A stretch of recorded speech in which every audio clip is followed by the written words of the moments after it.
Hello children, today we are going to start with a new lesson, Indian natural disasters. So in this lesson you are going to study about the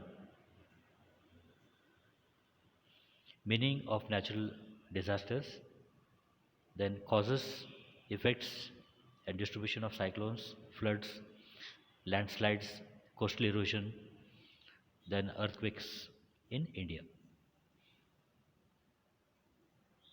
The meaning of natural disasters, causes, effects and distribution of cyclones, then floods, landslides, coastal erosion, earthquakes in India. Now, what do you mean by natural disasters? So, the natural hazards which create widespread destruction, they are known as natural disasters. Okay. So, disasters they may be natural or they may be man-made. Natural disasters or man-made. So, natural disasters they can be geological hazards such as earthquakes, then volcanoes,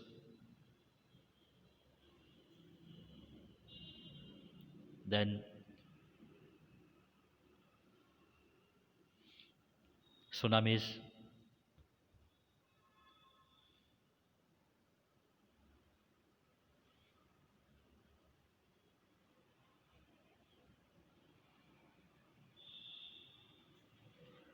then landslides,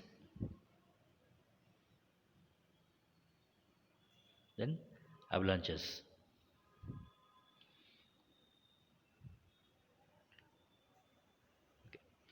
Now, the weather associated natural disasters they are cyclones, then drought,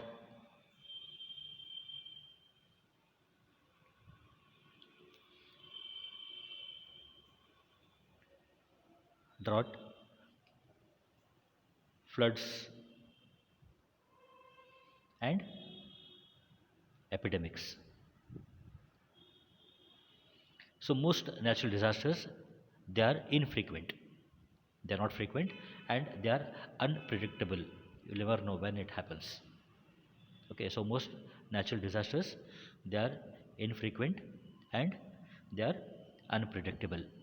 However, a better knowledge about them could reduce the extent of damage. So you know that India is a vast country and it has been facing various natural disasters, that is cyclones, then floods,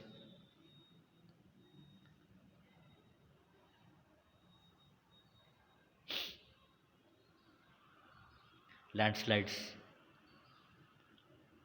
coastal erosion,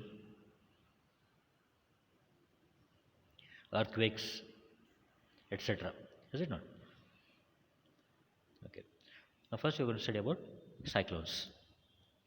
So in a cyclone, the winds or the wind in a cyclone, the wind blows spirally inwards towards the center of low pressure. So this disaster it is associated with the atmosphere. You can see that there. So in a cyclone, the wind blows spirally inwards the center of low pressure. So this disaster it is associated with the atmosphere.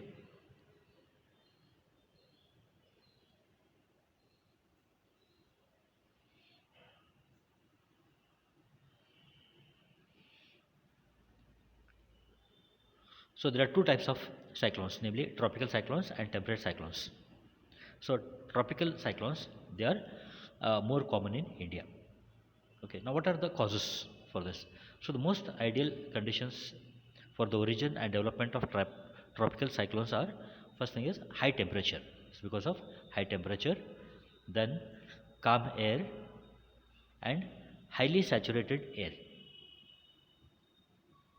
Okay, so the most ideal condition for the origin and development of tropical cyclones. So these are the causes: high temperature, calm air, and highly saturated air. So these conditions result in the development of low pressure, that is depression, and Relative high pressure provides around the low pressure. So the winds they blow spirally inwards the center of low pressure causing cyclones. So such conditions they are found in tropical zone, especially over the seas. So the types of cyclones: tropical cyclones and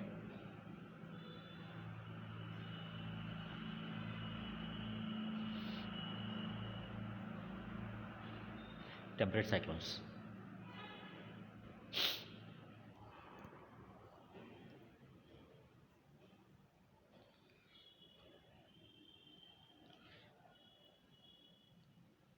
So origin and development of tropical cyclones. So these conditions result in the development of low pressure center. So relative high pressure provides around the low pressure there. So the winds, what they do, they blow spirally inwards the center of low pressure and they cause cyclones. So such conditions are found in tropical zone, especially over the seas.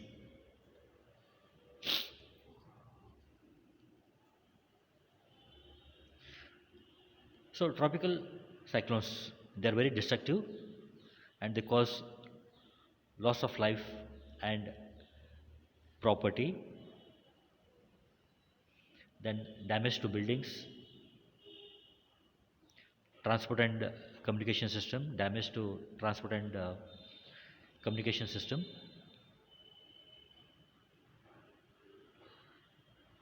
then disrupt power supply, then destroy crops, vegetation, animals, etc. Okay. So how they are distributed? Distribution of cyclones in India.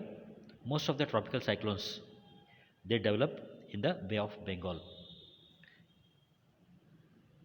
Hence, the eastern coast it is more prone to cyclones.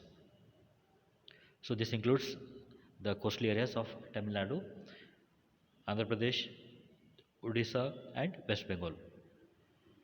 So only a few cyclones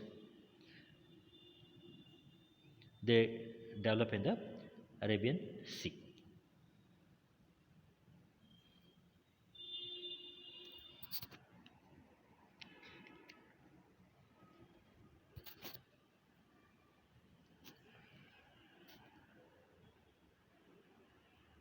So only a few cyclones develop in the Arabian Sea. Then tropical cyclones they occur mainly in India during the northeast monsoon season, that is October and November. They are known for severe cyclones. So few cyclones they occur in the month of May and June.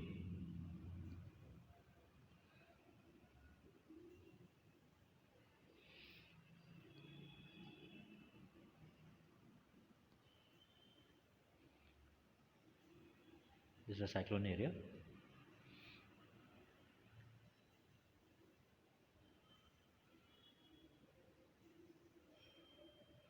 Machilipatnam, Nellore, Chennai, Pondicherry, Ramnathpur, Kochi, Visakhapatnam,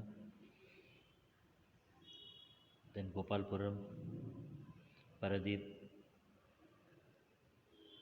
then Ballur, then Chandalpur, Kolkata, okay, then Viraval, Porbandar, Dwarka.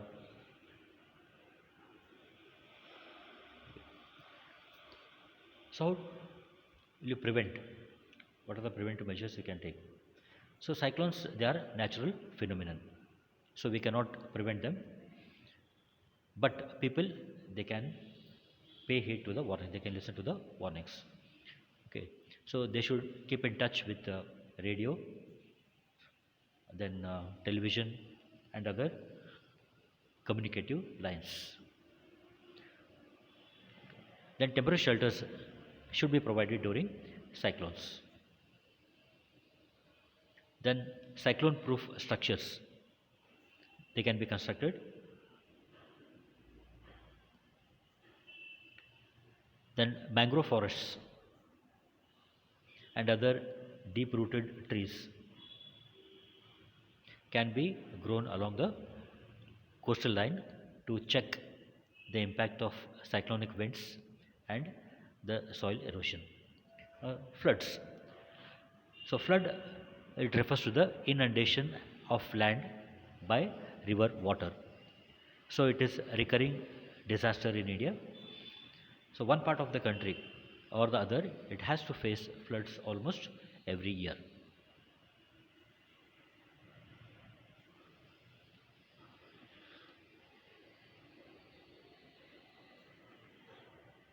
Now, what are the causes of floods? Floods, they are caused by both natural and man-made factors. Natural factors, man-made factors.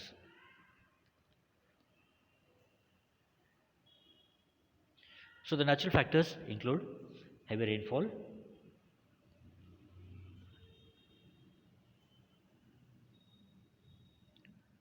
then melting of snow, tropical cyclones, cloud burst, then blockage of free flow of river water, and silting river beds, etc. So the man-made cause of floods, they are deforestation, faulty irrigation, and agricultural practices, then the breaching of barrages and rapid urbanization. So these are the causes of floods. Now what are the effects? Floods, they cause loss of life and property, then again damage to the crops, then vegetation, etc.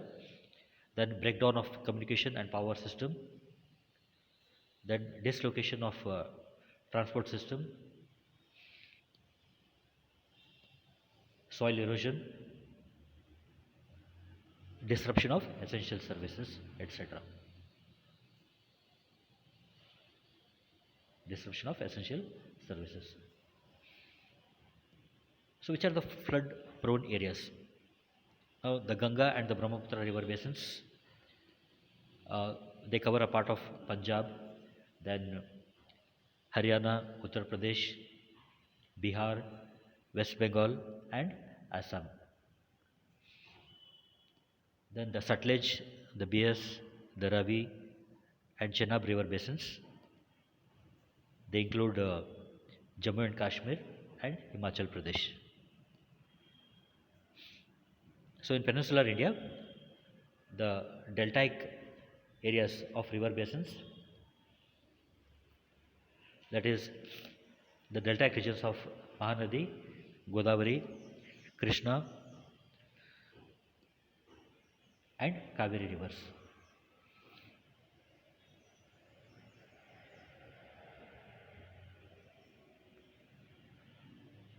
They include Odisha, Madhya Pradesh, Chhattisgarh, Tamil Nadu, and Andhra Pradesh.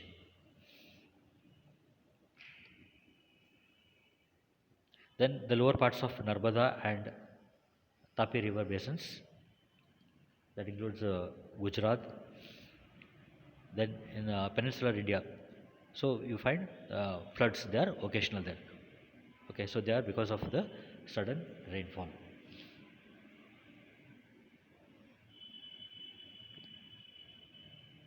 Now flood control measures.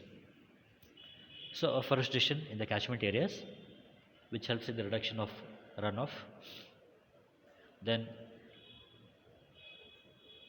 construction of dams across the rivers and storing of water in reservoirs. it reduces the volume of water and it helps to provide water for irrigation, etc. Then construction of embankments for protection against inundation of the inhabited areas and agricultural land.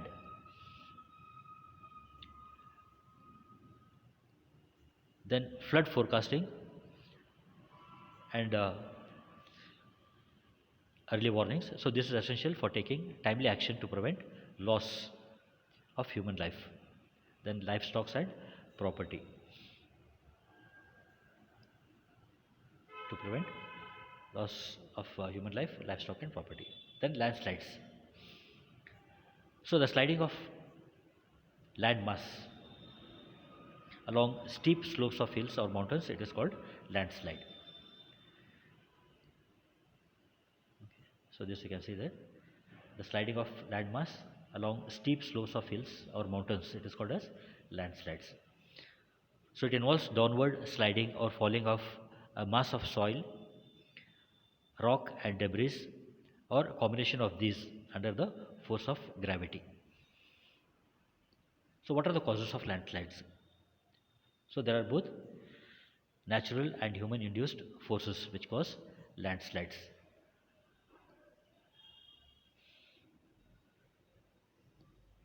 Natural forces,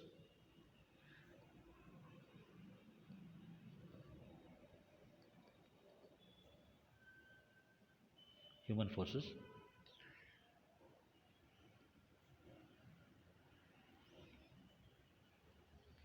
So natural forces,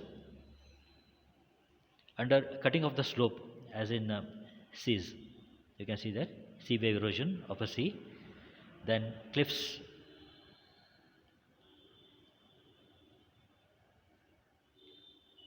okay, then earthquakes and heavy rainfall, natural forces of landslides. Then human forces, deforestation, the construction of roads, railway lines, dams and reservoirs,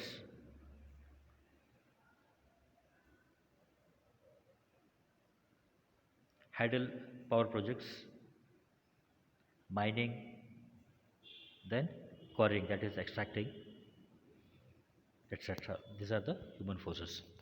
Now what are the effects of landslides? So landslides, they are destructive natural disasters. So major effects are the blocking of the roads, railway lines. Okay, so roads are blocked. Then burying of human settlements and vegetation. Then loss of life and property, etc. Then roads blocking, it's a very common problem. Then distribution of landslides. So in India, landslides, they occur very often in the hilly states like Jammu and Kashmir, Himachal Pradesh and the northeastern states. Okay, so how will you prevent this? Preventive measures. There should be reduction in the slope. Slope reduction should be there. Then prevention of rock falls, that is along highways and other slopes.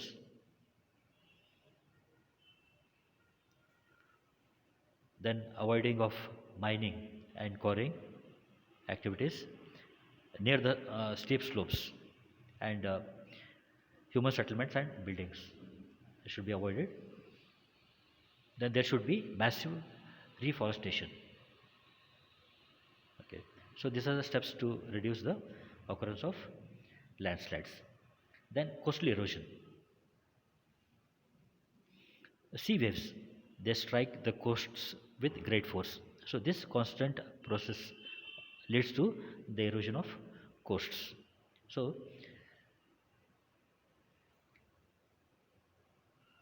coastal erosion, it is a process of wearing away and removal of materials along the coastal line by the wave action. So sea waves, what they do, they strike the coasts with great force. So the constant process, it leads to the erosion of the coastal areas. So coastal erosion, it is the process of wearing away and removing of materials along the coastline by the wave action. Okay. What are the causes of this coastal erosion? So coastal erosion, it is mostly caused by sea waves and ocean currents. So in India, the causes are the monsoon winds, then the tropical cyclones and tsunamis.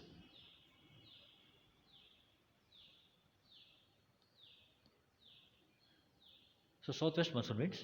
So winds, they cause intensive coastal erosion along the west coast of India. So during this season, the coasts of Gujarat, Maharashtra, Goa, Karnataka, Kerala, Tamil Nadu, they are largely affected by the coastal erosion. Then tropical cyclones. So these are destructive and mostly occur during the northeast monsoon season over the Bay of Bengal.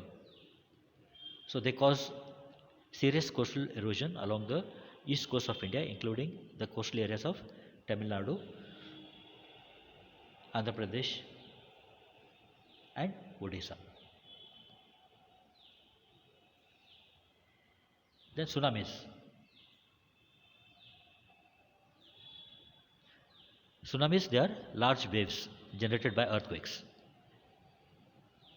So the coastal erosion, it occurs due to tsunamis in India. Okay, Andaman and Nicobar Islands, then east coast of India, they have been affected by tsunamis.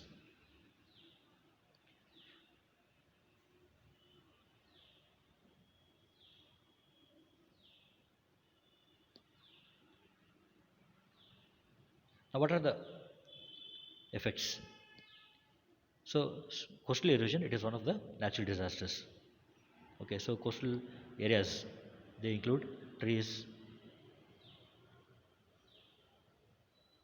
and building that will be washed away there.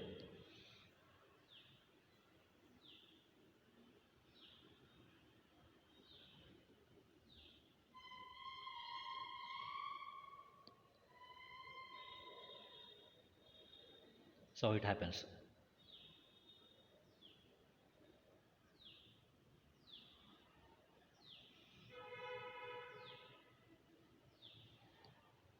Removal of sand, quarrying, construction, breakwater.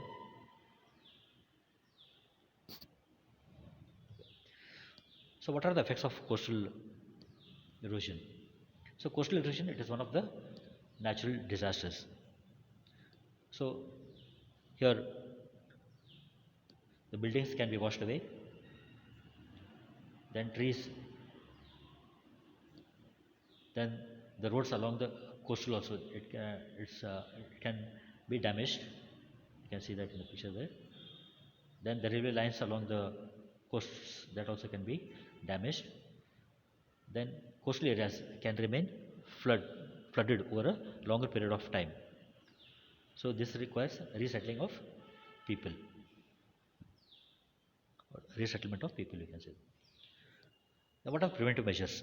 So constructing sea walls, you can say that. Then constructing groins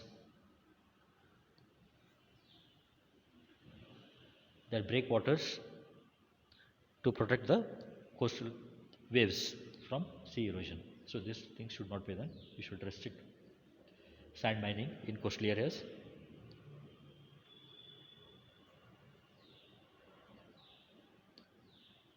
Then restrict sea mining.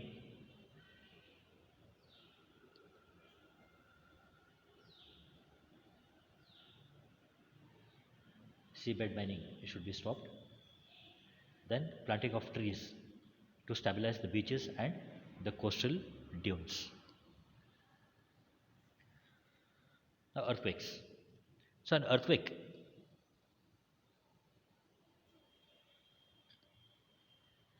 It is a violent vibration in the Earth's crust.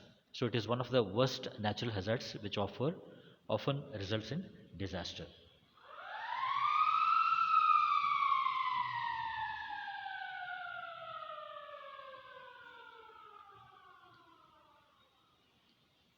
So what are the causes? Earthquake occurs due to several causes such as plate movements, then volcanic eruption, then faulting and the folding, then landslides,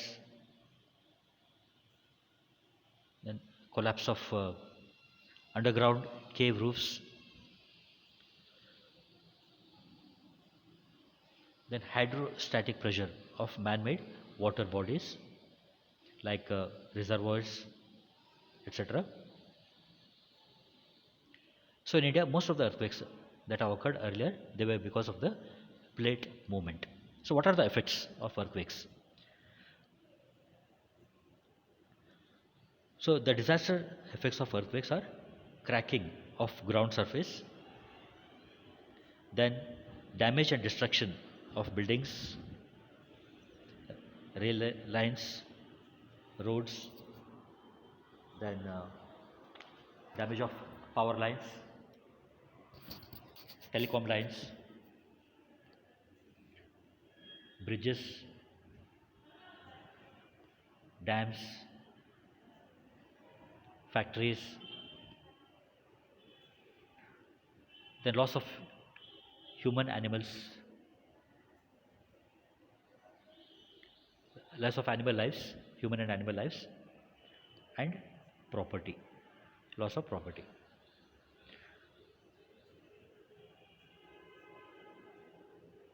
Then destruction of forests, loss of lives of human, animal lives, human and animal lives, loss of property, destruction of forests because of fires, then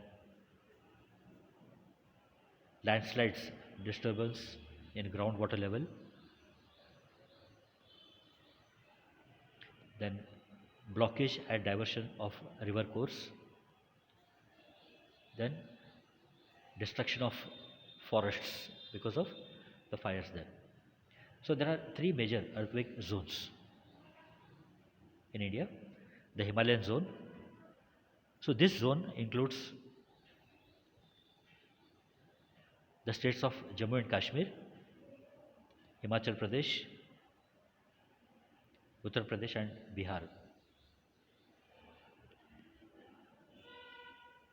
Himalayan zone. So it's a zone of maximum intensity.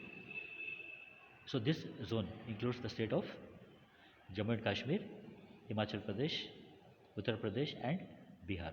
So the earthquakes in this zone, they are basically because of the plate tectonics. That is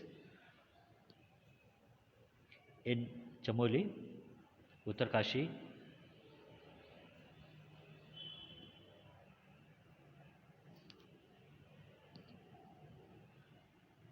so in Chamoli and Uttarkashi, the earthquakes in this zone, they are basically because of the plate tectonics. Then Indo-Gangetic plain or Indo-Gangetic zone. So it lies to the south of the Himalayas. So it comprises of Rajasthan, then plains of Punjab, Haryana, Uttar Pradesh and West Bengal. So this zone, it is called the zone of moderative intensity.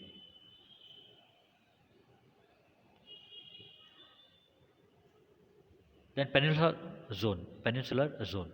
So it includes the islands of Lakshadweep, Andaman and Nicobar, Run of Kutch. Then peninsular India, it has been considered as a stable landmass. So only a few earthquakes have been occurred in this zone, mostly in the recent years there. So therefore it is known as the zone of minimum intensity. Okay. So these are the earthquake center zones: Gujarat, Latur, Ganga, Srinagar, Shillong, Dalapur, Kachwa, Duburi, Bhopal. Okay. Now, what are the precautionary measures one can take? So, avoid human settlements in the earthquake prone zones. Then, follow earthquake resistance designs for the construction of buildings. Then, use building materials of high quality and avoid high rise buildings.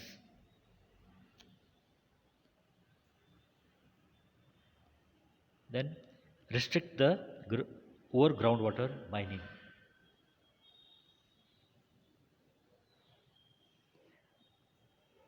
Then, restrict urban growth in the hilly areas with high seismic vulnerability. Then, avoid the construction of large dams and reservoirs.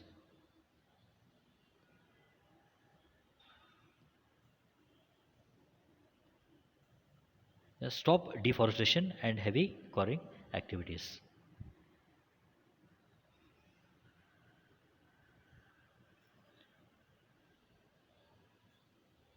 So, besides post disaster measures after earthquakes, they are also essential.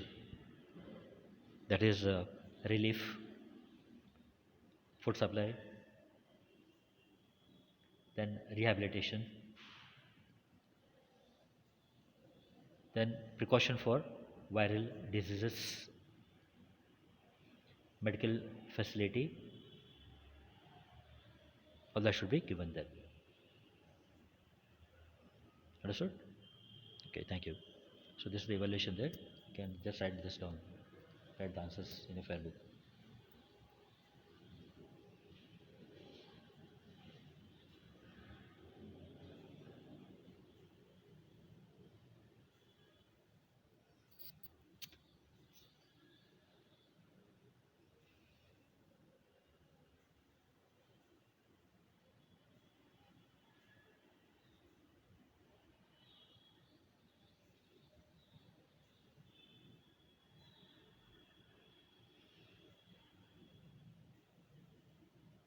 Understood? Thank you.